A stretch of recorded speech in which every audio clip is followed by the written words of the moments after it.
আসসালামু আলাইকুম। তো থাম্বনেল দেখে বুঝতে পারছেন কিভাবে টাকা উপার্জন করবেন ভিডিও দেখে।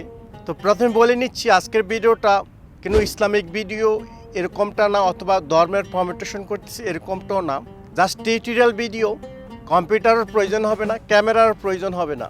আজকের যে ট্রিকটা আছে সেটা আপনি ফলো করলে টাকা উপার্জন করতে পারবেন। দেখুন, বাংলাদেশে সর্বোচ্চ search volume, high search volume হয় ইসলামিক ভিডিও কন্টেন্ট থেকে, then funny topic video content থেকে। এখন কলকাতার অনেক হিন্দু ফ্যামিলি আছে, হাজব্যান্ড ওয়াইফ, তারা রিয়েকশন ভিডিও করে মিজানুর রহমান আজারি সাহেবের, আরো অনেক হুজুরদের রিয়েকশন ভিডিও করে সেখান থেকে উপার্জন করতেছে, আর্নিং করতেছে। প্রায় 8 থেকে 10টা আমি চ্যানেল দেখছি কলকাতার হিন্দু ফ্যামিলি, অথচ ইসলামিক কন্টেন্টগুলো আপলোড করে আর্নিং করতেছে। আপনি মুসলমান হয়ে তাহলে ভিডিও পাবলিশ করতে আপনার সমস্যা কোথায়? আপনি শুধু ইসলামিক যেসব কন্টেন্ট আছে সেই ভিডিওগুলো আপনার চ্যানেলে পাবলিশ করে দিলে কখনো কপিরাইট আসবে না। ইসলামিক কন্টেন্ট কখনো কপিরাইট আসে না, সহজে না। দেখুন, আপনার আমার ভিডিও কিন্তু খুব কম ভিউ আসে। যদি এটা ব্র্যান্ড ফেস হয় তাহলে কিন্তু অটোমেটিকই ভিউ চলে আসে, ইনকাম করা সম্ভব। মিজানুর রহমান আজারি হুজুর সাহেবের ভিডিও দিয়ে এবং অন্যান্য যারা হুজুর আছেন তাদের ভিডিও দিয়ে আপনি শুধু যেসব ইসলামিক কন্টেন্ট আছে এই কন্টেন্টগুলো আপনি পাবলিশ করে দিলে